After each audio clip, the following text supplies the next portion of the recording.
ನಮಸ್ತೆ ಸ್ನೇಹಿತರೆ, ಇವತ್ತು ನಾವು CBSE ಕನ್ನಡ 3ನೆಯ ತರಗತಿಯ ಸವಿಕನ್ನಡದ ಪುಸ್ತಕದಲ್ಲಿ ಸಂಕ್ರಾಂತಿ ಪದ್ಯವನ್ನು ನೋಡುವ, ಹಾಗೆ ಅದರ ಅಭ್ಯಾಸಗಳು ಚಟುವಟಿಕೆಗಳನ್ನು ಕೂಡ ನೋಡ್ತಾ ಹೋಗುವ. ಮೊದಲಿಗೆ ಪದ್ಯ. ಹಬ್ಬ ಬಂತು ಹಬ್ಬ ಬಂತು ಹಬ್ಬ ಬಂತು ಹಬ್ಬ, ಅಂತೂ ಇಂತೂ ತಂದೆ ತಂತು ಕಂತೆ ಕಂತೆ ಕಬ್ಬ. ಗರಿಮುರಿ ಜರತಾರಿ ಲಂಗ ಹಾಕಿಕೊಂಡು, ಗಿಲಿಗಿಲಿ ಕಾಲ ಗೆಜ್ಜೆ ದನಿ ಮಾಡಿಕೊಂಡು, ಎಳ್ಳು ಕಬ್ಬು ಸಕ್ಕರೆ ಅಚ್ಚು ಬಾಳೆಹಣ್ಣು ಬೆಲ್ಲ, ಬೀರೋಕಂತ ಹೊರಟಿದ್ದಾಳೆ ತಂಗಿ ಕೇರಿಗೆಲ್ಲ. ಹೊರಟಿದ್ದಾಳೆ ಪುಟಾಣಿ ತಂಗಿ ತನ್ನ ಗೆಳತಿ ಜೋಡಿ, ರಂಗೇನಳ್ಳಿ ರಂಗಿನ ಗೊಂಬಿ ಕಣ್ಣ ತುಂಬ ನೋಡಿ.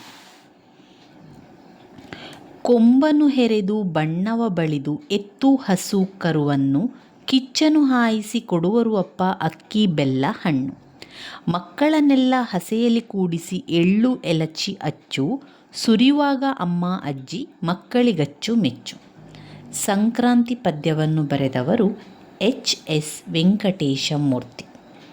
ಪದಗಳ ಅರ್ಥ: ಬೀರು ಹಂಚು, ಕಂತೆ ಕಟ್ಟು, ಕೇರಿ ಓಣಿ, ಕಿಚ್ಚು ಬೆಂಕಿ, ಜೋಡಿ ಜೊತೆ.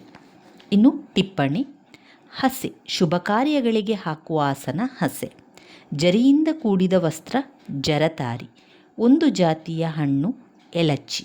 ಮಡಿಕೆ ಮುರಿಯದ ಬಟ್ಟೆ ಗರಿಮುರಿ ಬಟ್ಟೆ. ಇನ್ನು ಪ್ರಶ್ನೆ ಮತ್ತು ಉತ್ತರಗಳನ್ನು ನೋಡುವ.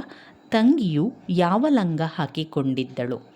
ತಂಗಿಯು ಗರಿಮುರಿ ಜರತಾರಿ ಲಂಗ ಹಾಕಿಕೊಂಡಿದ್ದಳು. ಗೆಳತಿಯ ಜೊತೆ ತಂಗಿ ಕೇರಿಗೆ ಹೊರಟಿದ್ದು ಏಕೆ?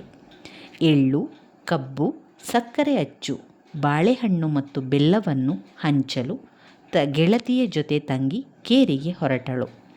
ಅಪ್ಪ ದನಕರುಗಳಿಗೆ ಏನು ಕೊಟ್ಟರು? ಅಪ್ಪ ದನಕರುಗಳಿಗೆ ಅಕ್ಕಿ ಬೆಲ್ಲ ಮತ್ತು ಹಣ್ಣನ್ನು ಕೊಟ್ಟರು. ಮಕ್ಕಳನ್ನು ಹಸೆಯಲ್ಲಿ ಕೂರಿಸಿ ಏನು ಮಾಡುವರು? ಮಕ್ಕಳನ್ನು ಹಸೆಯಲ್ಲಿ ಕೂರಿಸಿ ಎಳ್ಳು ಎಲಚಿ ಮತ್ತು ಅಚ್ಚನ್ನು ಅಮ್ಮ ಅಜ್ಜಿ ಸುರಿಯುವರು. ಸಂಕ್ರಾಂತಿ ಪದ್ಯವನ್ನು ಬರೆದ ಕವಿಯ ಹೆಸರೇನು? ಸಂಕ್ರಾಂತಿ ಪದ್ಯವನ್ನು ಬರೆದ ಕವಿಯ ಹೆಸರು HS ವೆಂಕಟೇಶಮೂರ್ತಿ. ಇನ್ನು A ಪಟ್ಟಿಯಲ್ಲಿರುವಂತಹ ವಾಕ್ಯಗಳನ್ನು B ಪಟ್ಟಿಯಲ್ಲಿರುವ ವಾಕ್ಯಗಳೊಂದಿಗೆ ಹೊಂದಿಸಿ ಬರೆಯುವಂಥದ್ದು. ಗರಿಮುರಿ ಜರತಾರಿ ಲಂಗ ಹಾಕಿಕೊಂಡು, ಬೀರೋಕಂತ ಹೊರಟಿದ್ದಾಳೆ ತಂಗಿ ಕೇರಿಗೆಲ್ಲ, ರಂಗೇನಳ್ಳಿ ರಂಗಿನ ಗೊಂಬೆ ಕಣ್ಣ ತುಂಬ ನೋಡಿ, ಕಿಚ್ಚನು ಹಾಯಿಸಿ ಕೊಡುವರು ಅಪ್ಪ ಅಕ್ಕಿ ಬೆಲ್ಲ ಹಣ್ಣು, ಸುರಿಯುವಾಗ ಅಮ್ಮ ಅಜ್ಜಿ ಮಕ್ಕಳಿಗಚ್ಚು ಮೆಚ್ಚು. ಇನ್ನು ಬರುವಂತಹ ಸಾಮರ್ಥ್ಯಾಧಾರಿತ ಅಭ್ಯಾಸಗಳು. ಮಕ್ಕಳನ್ನು ಹಸೆಯಲ್ಲಿ ಕೂರಿಸಿ ಎಳ್ಳು ಎಳಚಿ ಅಚ್ಚು ಅಮ್ಮ ಅಜ್ಜಿ ಸುರಿಯೋರು. ಈ ಎಲ್ಲ ವಾಕ್ಯಗಳನ್ನು ಸರಿಯಾದ ಘಟನೆಗಳನ್ನು ಅನುಕ್ರಮವಾಗಿ ಬರೆಯುವಂಥದ್ದು. ಮೊದಲು, ತಂಗಿಯು ಗರಿಮುರಿ ಜರತಾರಿ ಲಂಗ ಹಾಕಿಕೊಂಡಿದ್ದಳು. ನಂತರ, ಪುಟಾಣಿ ತಂಗಿ ತನ್ನ ಗೆಳತಿ ಜೊತೆ ಎಳ್ಳು ಬೆಲ್ಲ ಬೀರಲು ಹೊರಟಳು. ನಂತರ, ಎತ್ತು ಹಸು ಕರುಗಳನ್ನು ಕೊಂಬು ಹೆರೆದು ಬಣ್ಣವ ಬಳಿದು ಶೃಂಗಾರ ಮಾಡಿದರು.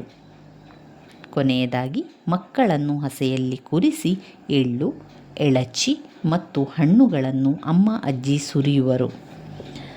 ನಿಮ್ಮ ಮನೆಯಲ್ಲಿ ನೀವು ಬೆಳಗ್ಗೆ ಎದ್ದ ನಂತರ ಶಾಲೆಗೆ ಹೋಗುವವರೆಗಿನ 4 ಘಟನೆಗಳನ್ನು ನೆನಪಿಸಿಕೊಂಡು ಅನುಕ್ರಮವಾಗಿ ಬರೆಯಿರಿ.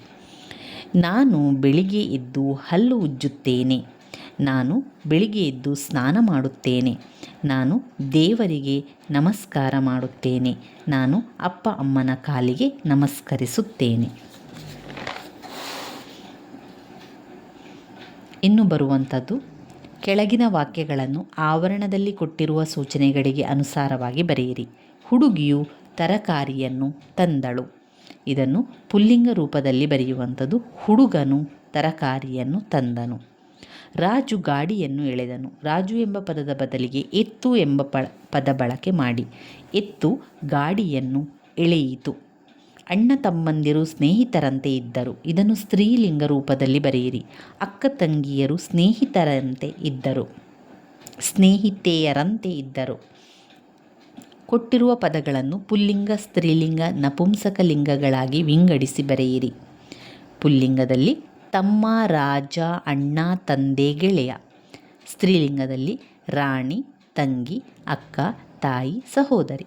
ನಪುಂಸಕಲಿಂಗದಲ್ಲಿ ಪುಸ್ತಕ, ಮೇಜು, ಗೋಡೆ, ಶಾಲೆ, ಕುರ್ಚಿ. ಭಾಷಾ ಚಟುವಟಿಕೆ: ಸಂಕ್ರಾಂತಿ ಪದ್ಯದಲ್ಲಿ ಬರುವ ಪ್ರಾಸಪದಗಳನ್ನು ಆರಿಸಿ ಬರೆಯಿರಿ. ಬಂತು ತಂತು, ಹಬ್ಬ ಕಬ್ಬ, ಹಾಕಿಕೊಂಡು ಮಾಡಿಕೊಂಡು, ಜೋಡಿ ನೋಡಿ, ಬೆಲ್ಲ ಕೇರಿಗೆಲ್ಲ, ಅಚ್ಚು ಮೆಚ್ಚು. ಇವಿಷ್ಟು ಸಂಕ್ರಾಂತಿ ಪದ್ಯದಲ್ಲಿ ಬರುವಂತಹ ಭಾಷಾ ಚಟುವಟಿಕೆಗಳಾಗಿದೆ ಸ್ನೇಹಿತರೆ. CBSE ಕನ್ನಡದಲ್ಲಿ ಸಂಕ್ರಾಂತಿ ಪದ್ಯ ಬರೆದವರು HS ವೆಂಕಟೇಶ ಮೂರ್ತಿಯವರು. ನನ್ನ ವೀಡಿಯೋಸ್ ಎಲ್ಲ ನಿಮಗೆ ಇಷ್ಟ ಆಗಿದ್ದರೆ ಲೈಕ್ ಕೊಡಿ, ಶೇರ್ ಮಾಡಿ, ಸಬ್ಸ್ಕ್ರೈಬ್ ಮಾಡಲಿಕ್ಕೆ ಮರಿಬೇಡಿ ಸ್ನೇಹಿತರೆ. ಧನ್ಯವಾದಗಳು.